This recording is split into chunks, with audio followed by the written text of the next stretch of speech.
Hello everyone, Sky/Mike is here. And I want to tell you pretty much a recap of what happened at the wrestling show last night. So, I went to this place in Highland Park. It's kind of in between Eagle Rock and Pasadena for those of you who live down here in SoCal. And I went to this place called the Hi Hat. If you want to take a look on what the inside it is, Google map this address right here. Now, the show is a first for me for two reasons. First of all, there was no ring. You heard me. There was no ring. All the action was either on the floor, on the stage, or anywhere around the venue. And the second reason why this is a first for me, it was 21 and over only. And I think I kind of saw why in the event. So, I'll tell you pretty much how it went down because sadly there was so much going on. Everyone was on the same level. And if I wanted to take footage, I would have had to raise my hand up high and go through all weird angles, get in people's faces, so I couldn't get footage. I will tell you what happened. Now, as I go through the results, the wrestlers' names are going to pop up on the screen. And I'll give you an example when I go over the first match. And you want to see what they look like so you can kind of imagine it in your head. I want you to Google up whatever the person's name is, and then wrestler. Do it on images so you can really get an idea of who they are. And I'll put it up in an example right here. So the first match was Chris Bay versus the Butcher, Tyler Bateman. That match was really, really hard hitting. There were hard kicks and hard forearms and hard elbows everywhere. But unlike the rest of the matches, it all kind of fell into one spot. Till near the end when Chris Bay decided to grab two chairs and a large piece of wood. But he wouldn't be the one to make a makeshift table. Tyler Bateman would. And in the end, Bateman was this close to suplexing Bay into the makeshift table. But Bay flipped out of it, landed on his feet, jumped up on the stage, flew towards Bateman, and twisted into a flying cutter, put Bateman through the tiny table. 1, 2, 3. Your winner, Chris Bateman. Chris Bay. Chris Bateman. Where the hell did I get that from? Anyway, I didn't get much sleep. That's probably why.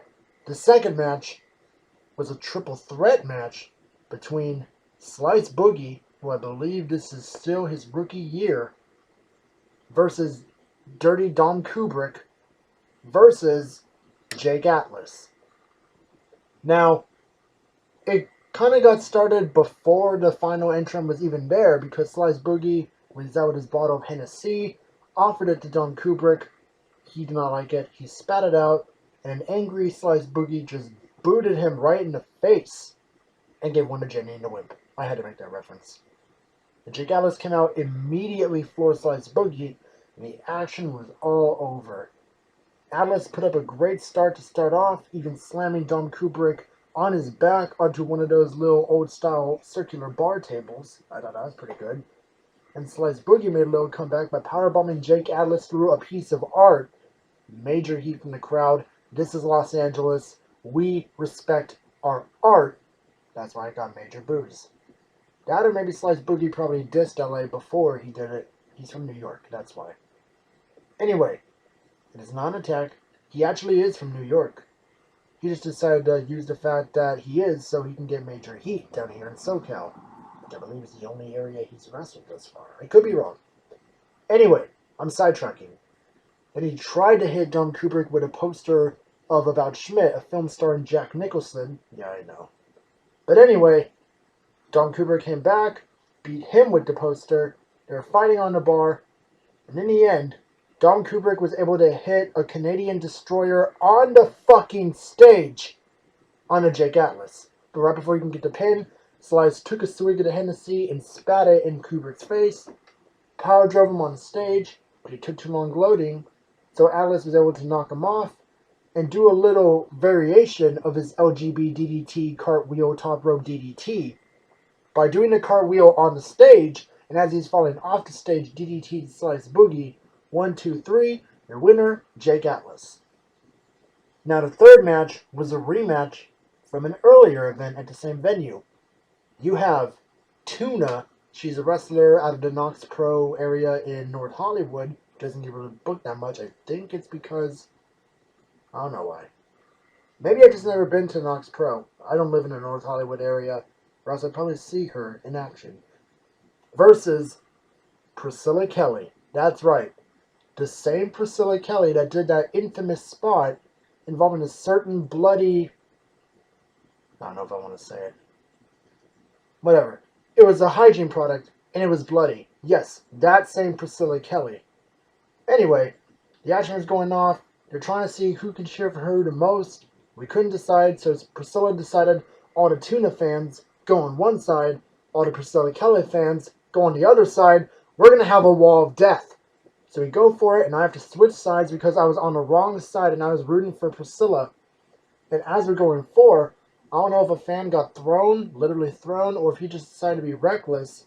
He's just running full speed, and his back hit me right here in the upper breastbone. It hurt. It still hurts a tiny bit. But I'm fine. Luckily, it was the thickest part of the bone, and not one of the thinner ones. Thankfully, because that guy was heavy. So they're fighting, all going well. We're just surrounding them like a pack of animals. Priscilla gets hit with one of the panels of the steps that the fans can sit on. I guess they're not using that section anymore. They fight over to the pool tables, and they use some of that. Then it just gets wild and wild and wild, and I couldn't really see because, well, I'm only 5'9". Some of these guys in front of me are very, very tall. But I do know that in the end, Priscilla Kelly choked out Tuna with a microphone cord and just wouldn't release it until Jake Atlas and Darby Allin came to break it up. Speaking of Darby Allin, he was in the main event versus an original from Chikara, a long-running promotion over in the Philadelphia area, Ultra Mantis Black. That's right, he's been wrestling for about 17 years now. And it was a 2 out of 3 falls match, but each fall had a stipulation. So instead of calling it that, I'm calling it 3 stages of hell. And the first stage of hell was a doorway to hell match. And how it worked was that there was a door somewhere in the arena, and the first person to put their opponent through it won that fall. And after a sneak attack from Ultra Mantis Black, an enraged Darby Allin made quick work of him and put Ultra Mantis through the door quite easily. Darby Allin, 1 fall to none.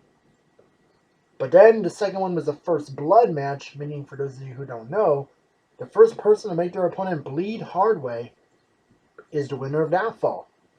I couldn't really exactly see the result on that one, sadly. Too many tall people in front of me. But apparently the crowd must not have liked it, so I may have to see if there's any video footage of it from the fight and see if I can probably find it to see what really happened. But Darby Allin bled, so Ultra Mantis Black got that fall. We're tied 1-1. And the last one was a ladder match, but since there's no title, they had to grab something else. They had to grab a piñata.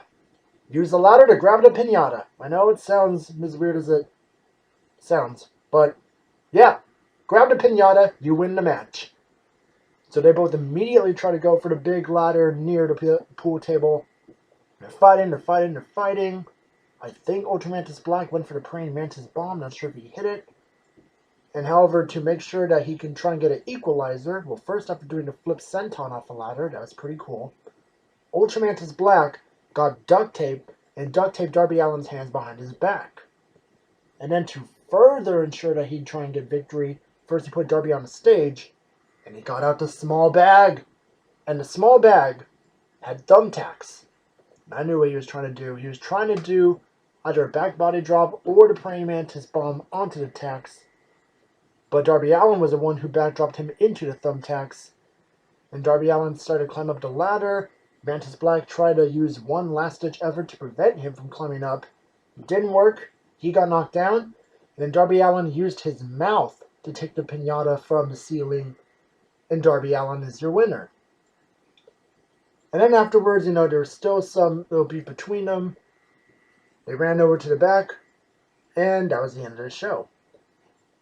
Now, I was also making sure to check the time when I was there, because the parking situation there, here's how it was. So from any time, 7 a.m. to 9 p.m., I'd have to pay in the spot, a maximum 10 hours. But it was a very cheap parking lot, as in the highest amount you'll have to pay is $250. Yeah, $250 to park practically all day. I like that. But after 9 p.m., it turns into a free zone. But you had to make sure your car was out by midnight, or else get towed. But anyway, I will gladly go to another one of those if I'm able to, which actually is August 9th. I won't get the schedule for that this Friday. I'll get the schedule for Bar Wrestling, EWF, and Impact. The last one I don't think I'll be able to film, but the first two I will be able to if I go. And then next Friday, I'll get the schedule for GCW. I'll have to ask if I can film, and the Suburban Pro, which if it's at midnight, I'm going to have to find somewhere else to park on street level, or actually if it's at midnight, might not be able to. I'll just see how it goes. Anyway, that's it for me. I want to do some streaming later, but I'm debating if I should do it. I'll do it outside. I'll turn Ed McFan and Mister on. Anyway, Sky/Mike signing off for now. If you venture to a casino, don't deal with the devil. See you guys later.